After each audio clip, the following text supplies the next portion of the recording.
Hello' বন্ধুসকল, ভাত খালেনে? খাব লৈছোঁ আৰু দাইল আৰু টেকেলি কচু দেই।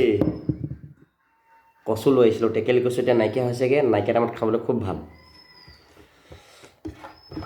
টেকেলি কচু দাইল, মাছ মাংস খোৱা নাই, এই সাজ একদম নিৰামিষ। কৃষ্ণ। বন্ধাকবি আৰু মটৰ আলু দি ভাজি দিছে, গৰম গৰম। এনেকুৱা খাবলৈ এটা ইণ্টাৰেষ্ট লাগে, বৰ ধুনীয়া নহয়।